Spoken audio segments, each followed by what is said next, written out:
Hi there everyone, and welcome to our video today.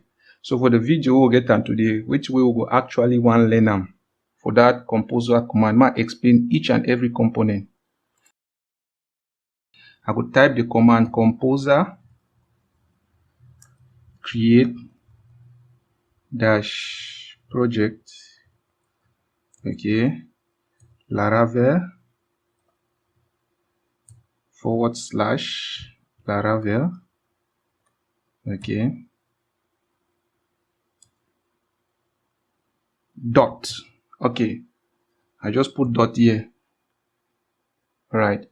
So what the command will do now, say the command will actively do it in, it will actively go in, okay, and then it tell our composer, say make a new Laravel project using the official Laravel template, and make it put the project files inside the place where would the one work, and that place would the one work now inside that project one. Now I will explain the components for each of these, the part for each of these commands it create we now the project. So okay, we'll go back for that composer command. Remember the command be the composer create project Laravel / Laravel then dot. Now we'll go for each and every component.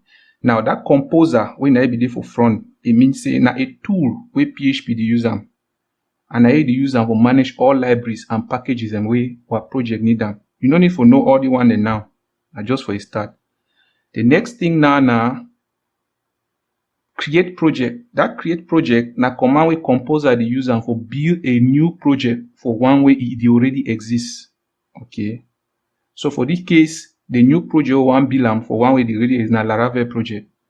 Then that Laravel / Laravel, this one they talk say na package where go serve as the model for a new project.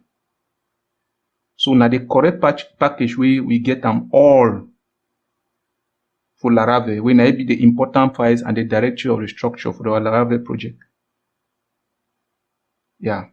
Next, that dot we did for that dot for that end for that command, we will put them for the okay. It means say put the project for the current folder we would the one work inside, and that current folder we want work inside now that folder will be open now for our Visual Studio Code editor. Okay.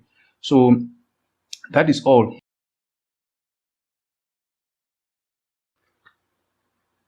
Please don't forget to like, share, and subscribe. Bye for now.